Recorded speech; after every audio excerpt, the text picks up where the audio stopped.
Class 10th का SST का paper हुआ था, सेट नंबर 1 है, उसी के एमसीक्यू के आंसर्स यहाँ मैं आपसे शेयर कर रहा हूँ। कैसा रहा आपका एग्जाम कमेंट करके बता सकते हैं। और पूरा पेपर भी यहाँ पे आपको दिखाया जाएगा। और अभी सिर्फ एमसीक्यू जो है ना उसी के आंसर्स यहाँ पे आपसे शेयर किए जा रहे हैं। और जैसे पूरे के पूरे जो आंसर है ना सीबीएसई की तरफ से इशू किए जाएंगे, तो कभी भी जब भी किए जाते हैं तो आपको जरूर वीडियो प्रोवाइड कर दी जाएगी। ठीक है, अब देखो यहाँ पर पहला क्वेश्चन जो था इसे बोला था कि आपको लाइन से बताना था। तो आपको पता होना चाहिए कि रिवॉल्वर एक्ट 1919 में, ये 1919 से 24 तक इसके बाद हुआ था। फिर ये गांधी निर्मित पैक्ट और फिर पूना पैक्ट जो गांधी जी और अम्बेडकर जी के बीच में हो। तो इसको लाइन से लगाना था, तो दूसरा, चौथा, पहला, तीसरा। तो इस हिसाब से इसका आंसर क्या हो जाएगा, सी हो जाएगा। ठीक है, उसके बाद यहाँ पर जो है ये सेकंड है, तो इन दोनों को पढ़ना था। ये कह रहा 16वीं शताब्दी के दौरान हिंद महासागर के पार प्रभाव में भारतीय उपमहाद्वीप एक महत्वपूर्ण बिंदु था। सही बात है। कह रहा रीजन है कि इसकी भौतिक स्थिति पूर्वी पश्चिमी एशिया और यूरोप को जोड़ती थी। बिल्कुल सही बात है। तो रीजन भी ठीक है, एसेशन भी ठीक है, तो इसलिए आंसर इसका ए है। ठीक है, तो इस तरीके से थर्ड क्वेश्चन है, ये आपकी बुक में ही पिक्चर बनी हुई थी, हिस्ट्री की बुक में लास्ट चैप्टर में देखोगे। तो यहाँ पर ये राजा रवि वर्मा इसका आंसर है करेक्ट। ठीक है, तो इसका आंसर क्या है, डी। उसके बाद जो है यहाँ पर जो डिसेबल्ड बच्चों के लिए था, खालसा ट्रैक्ट सोसाइटी मुख्य रूप से निम्नलिखित में से किस क्षेत्र में संचालित होती थी, पंजाब। ठीक है, तो इसका आंसर क्या है, पंजाब। उसके बाद जो है नेक्स्ट है, यहाँ पर आपको बताना था कि करेक्ट कौन सा पेयर हुआ। तो बाल गंगाधर तिलक द्वारा जो लिखी गई है वो केसरी है, तो इससे जुड़ा हुआ जो बिल्कुल सही बताना, बाकी सारा यहाँ गलत लिखा था। ठीक है, तो इसका आंसर क्या आ जाएगा, सी। उसके बाद क्वेश्चन है, अभी और भी अलग अलग है ना, अब बुक के जो है क्वेश्चन अलग अलग कर दिए, पॉलिटिकल अलग कर दिए, हिस्ट्री, तो अभी उनके भी एमसीक्यू में पहले और कौन से क्वेश्चन है, पूरा पेपर दिखाना होता है ना, इसलिए ये भी दिखा रहा हूँ मैं। ठीक है,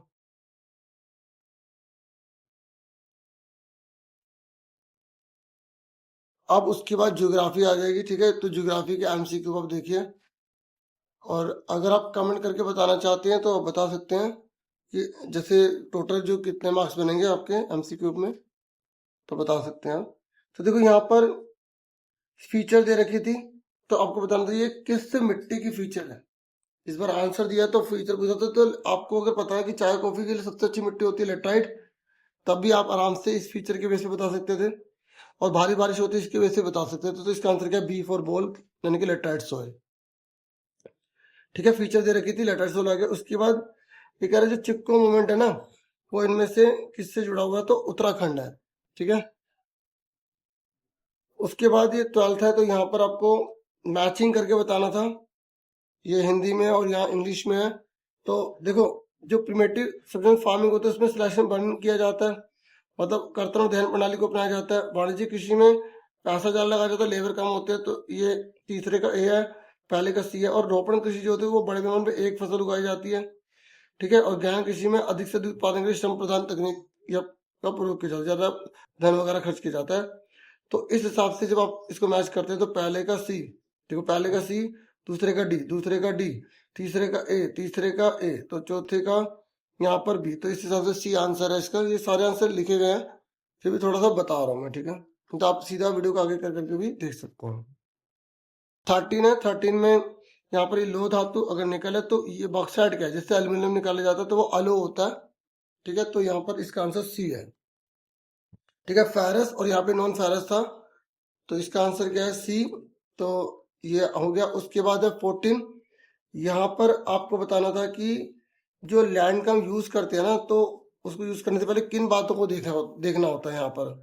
तो फिजिकल ह्यूमन फैक्टर को देखना होता है कि वो किस रूप में, और इंसान जो है उसको किस काम में लेकर आएगा। तो हमें यहाँ पर जो है भौतिक और मानवीय कारक को देखना होता है। तो इसका आंसर क्या है, इसका डी। फिर ये 15 है, ये कह रहा कौन सा सही लिखा गया।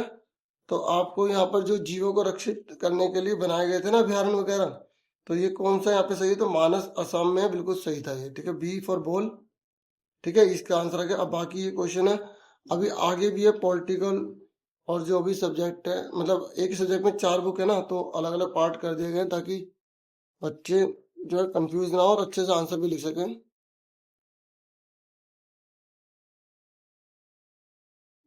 थोड़ा पहले इसको दिखा दूं मैं।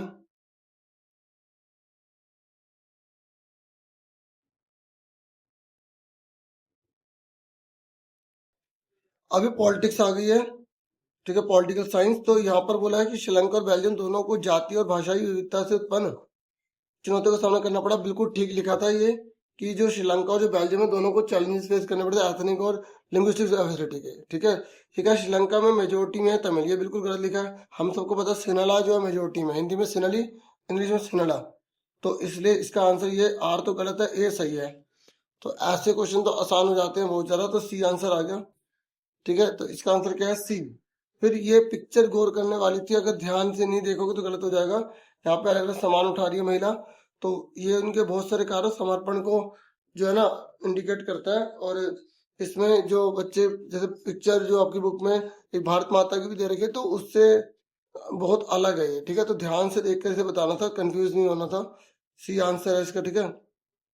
उसके बाद ये डिसेबल बच्चों के लिए कह रहा है, महिलाओं और पुरुषों के लिए समान अधिकारों और अवसरों की वकालत करने वाले आंदोलन को क्या कहते हैं, नारीवाद। देखो इसमें भी सी है, इसमें भी सी है, ठीक है। तो इसका आंसर फेमिनिज्म है। फिर उसके बाद ये कह रहा है कि आपको बताना है कि पॉलिटिकल पार्टी के में कौन सी बात अलग लिखी है। देखो Indian national Congress national party है, कम्युनिस्ट पार्टी ऑफ इंडिया जो है वो क्या है, रीजनल पार्टी। तो बाकी आप यहाँ देख रहे हो एम वाली है ना, बाकी यहाँ पे आप देख रहे हो ये सारी की सारी ये रीजनल पार्टी दे रखी हैं,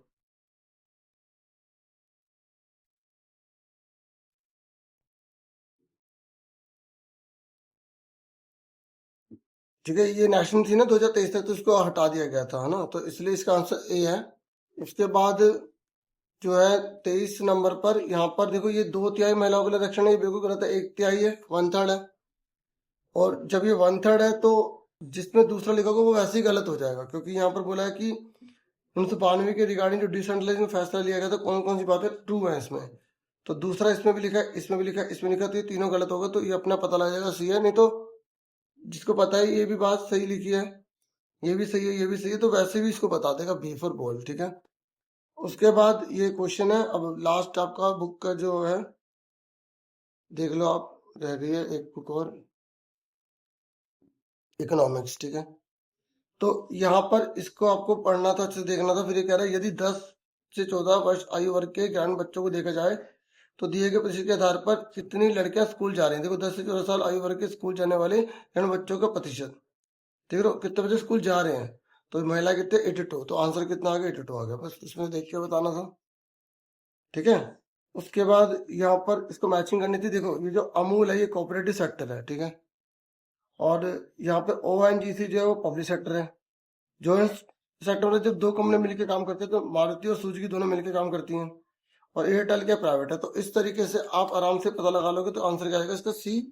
क्योंकि ए का तीसरा है, बी का जो है यहाँ पर फोर्थ है,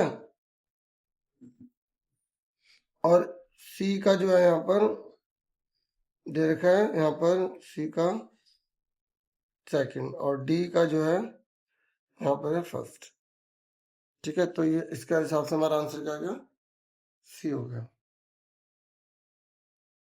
31 है, 31 में कह रहा है किस रोज से सपना को ऋण लेना चाहिए। 31 में बैंक, नेशनल बैंक में जाएगी ना नियरेस्ट, क्योंकि RBI तो लोन देता नहीं आम जनता को, तो इसका आंसर क्या जाएगा, बी आ जाएगा। फिर उसके बाद ये 32 है, तो ये कह रहा है व्यापार पर से प्रतिबंध हटाना, ठीक है, ये आ जाएगा इसका।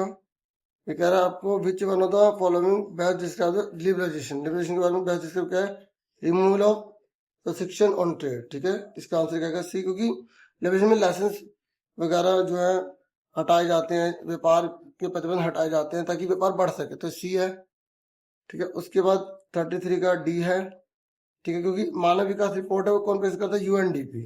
तो ये फुल फॉर्म लिखी है, शॉर्ट में बच्चे याद करते हैं, फुल भी पता होगा। तो ये साक्षरता दर के रिगार्डिंग है, तो 7 साल या उससे अधिक उम्र का, तो 34 का ए है, ठीक है। और बाकी ये क्वेश्चन थे, इतना ही था इस वीडियो में। Thank you for watching and listening carefully. Take care student.